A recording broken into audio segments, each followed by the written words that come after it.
আবার বেরিয়ে পড়লাম একটা অল্প জানা নতুন জায়গার খোঁজে। আর তোমাদের বলবো সেই জায়গাটারই গল্প। বর্ষার হাওয়া গায়ে মেখে আমি আর পূর্ণিমা আবার বেরিয়ে পড়েছিলাম নতুন একটা সমুদ্র সৈকতে। একেবারে নতুন না হলেও খুব কম লোকে এই জায়গাটার সম্বন্ধে এখনো জানে। সেই জায়গায় তোমাদের আজকে নিয়ে যাব আর গল্প বলবো কিভাবে আমরা সেখানে গেলাম। এই যে ব্রিজটা আমরা এখন পার করছি, এটা মহানদীর ব্রিজ। এর পরে আসবে কটক স্টেশন। আমাদের এবারকার গন্তব্য ছিল উড়িষ্যার গোপালপুর, আর তার জন্য হাওড়া থেকে ট্রেনে পৌঁছাতে হবে ব্রহ্মপুর স্টেশনে। আমরা এখন চলেছি ব্রহ্মপুর স্টেশনের উদ্দেশ্যে। রাস্তার দুপাশের নৈসর্গিক দৃশ্য মনটা এতটা ভালো করে দেবে এটা আমরা ভাবতে পারিনি। এই বর্ষাকালের ভাইবটা নিতে নিতে জানলা দিয়ে হালকা হালকা জলের ছিট যখন আসছিল, কি দারুণ যে লাগছিল তোমাদের কি করে বলবো। দেখতে দেখতে আমরা এগিয়ে চললাম ব্রহ্মপুরের দিকে। আমাদের পৌঁছতে রাত হয়ে গেছিল। রাতটা ব্রহ্মপুর স্টেশনের রিটায়ারিং রুমে কাটানোর পর পরের দিন সকালবেলা আমরা গোপালপুরের উদ্দেশ্যে রওনা দিই। ব্রহ্মপুর থেকে গোপালপুরের দূরত্ব মোটামুটি 16 কিলোমিটার মতো। এখান থেকে প্রচুর অটো এবং গাড়ি যায়। আমরাও একটা অটো ভাড়া করে সোজা চলে গিয়েছিলাম ব্রহ্মপুর। সকাল সকাল বেরিয়ে আমরা গোপালপুরের উদ্দেশ্যে রওনা হই। গোপালপুর যখন যাচ্ছিলাম, রাস্তার দুপাশের প্রকৃতিটা হঠাৎ করে চেঞ্জ হতে লাগলো। মানে প্রথমে যেরকম যানজটটা ছিল সেটা থেকে চেঞ্জ হয়ে একটা সবুজ প্রকৃতি, এবং তারপরেই হাত ছানিয়ে দিয়ে ডাকলো সমুদ্র। বঙ্গোপসাগরের নীল জল, সোনালি লালচে বালুতট, আর একটা ছোট্ট বিচ সিটি যা কোনো অংশেই দীঘা বা পুরীর থেকে কম যায় না। বরঞ্চ আমরা বলতে পারি যে দীঘা বা পুরীর তুলনায় এখানে অনেক বেশি শান্তি, অনেক বেশি স্বচ্ছ। এরপর আমরা একটা হোটেল নিয়ে নিই। অ্যাকচুয়ালি হোটেলটা আমাদের আগেই বুক করা ছিল। সেই হোটেলটা তোমাদের বলবো যে হোটেলের ব্যালকনিতে দাঁড়িয়েই তোমরা সমুদ্রকে এত সুন্দরভাবে উপভোগ করতে পারবে যে তোমাদের বিচে যাওয়ার দরকারই পড়বে না। চলো দেখে নিই এই হোটেলের ব্যালকনি থেকে সমুদ্র কীরকম লাগে। দেখতে পাচ্ছ? হ্যাঁ, এটা হলো গোপালপুরের একদম premium property hotel sea pearl. এরকম আরও বেশ কয়েকটা প্রপার্টি আছে, hotel sea pearl, hotel seaside bridge, hotel Kalinga, hotel song of the C.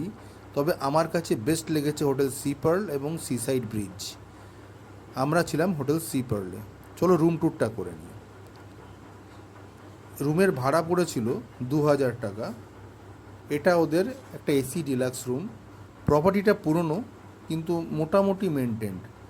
আর যেখানে সমুদ্র তোমার চোখে জলের ঝাপটা দেয় সকালে উঠে, ব্যালকনি খুললেও সমুদ্র, আর সামনে গিয়ে দাঁড়িয়ে সারাটা দিন সেখানে কেটে যায়, সেখানে একটু পুরনো প্রপার্টি খুব বেশি ম্যাটার করে না, আমার কাছে অন্তত করে না। তো সেই জায়গায় দাঁড়িয়ে 2000 টাকা ভাড়া খুব একটা বেশি আমার মনে হয়নি। বাকি সব ব্যবস্থা ভালোই ছিল।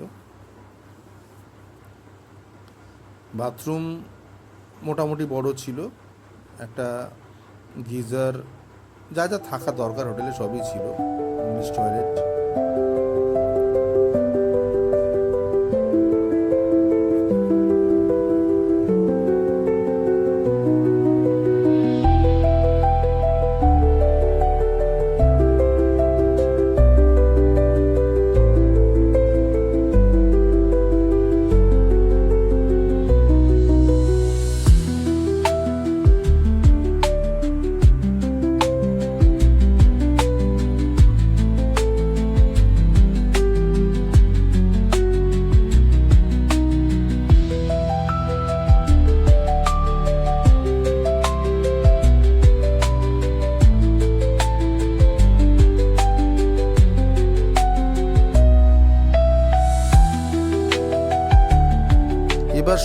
পেট পুজোর পালা। সকালবেলা আমরা গোপালপুরে হোটেলে চেক ইন করে চলে এসেছিলাম খেতে।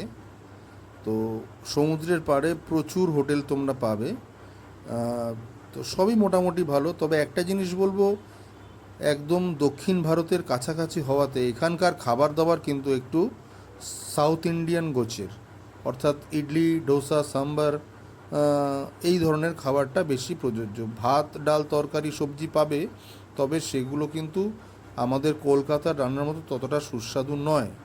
তো সুতরাং আমরা কিন্তু সাউথ ইন্ডিয়ান ফুডই সকালে খেয়েছিলাম এবং তারপর চলে এসেছিলাম সি বিচ ঘুরতে।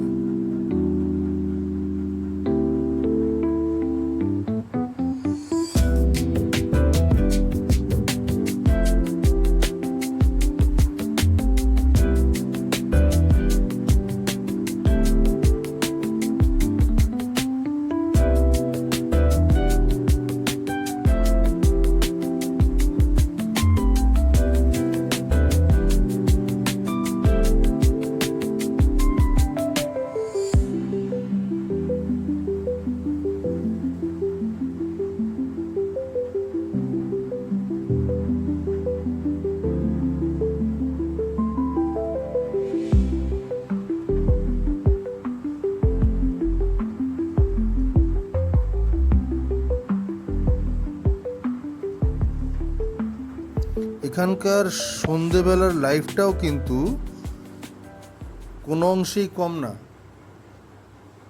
সন্ধেবেলা তোমরা এখানে কিন্তু মাছ ভাজা, তারপর কাবাব, চিকেন, সুইট কর্ন, দীঘা বা পুরীর থেকে কোনো অংশেই কম যায় না, সব কিছুই পেয়ে যাবে। তো এবার দীঘা পুরী ছাড়া একটু এদিকটাও ঘুরে আসতে পারো। আর যেটা এক্সট্রা পাবে সেটা হলো একদম শান্তি এবং একটা নিজের মতো করে সময় কাটানোর একটা আলাদা ভাইব।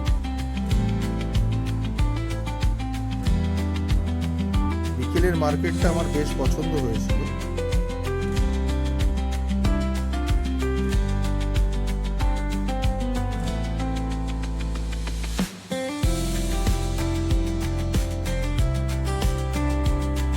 রাতের খাবারের অপশন হোটেলে এবং হোটেলের বাইরে যে সব জায়গায় পাবে। রাতের খাবারে মোটামুটি ধরে রাখো ডাল ভাত, সবজি ভাত 100 টাকা থালি। আর এখানে একটি ভালো হোটেল আছে, হোটেল বালাজি, তোমরা এখান থেকেও খাওয়া দাওয়া করতে পারো।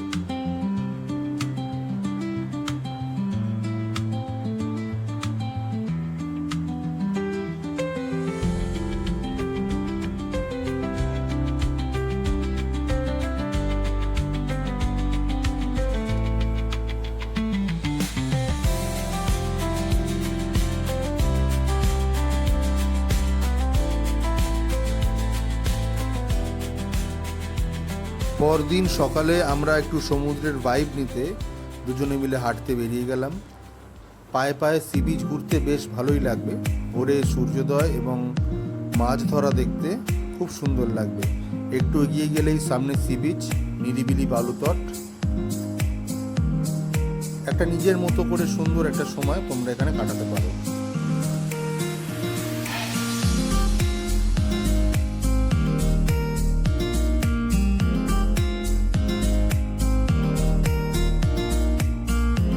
চাইলে এখান থেকে অটো বা গাড়ি ভাড়া করে ঘুরে দেখে নিতে পারো তারাতারিণী মন্দির, চিল্কা, রঙ্গা, ব্রেকফাস্ট আইল্যান্ড।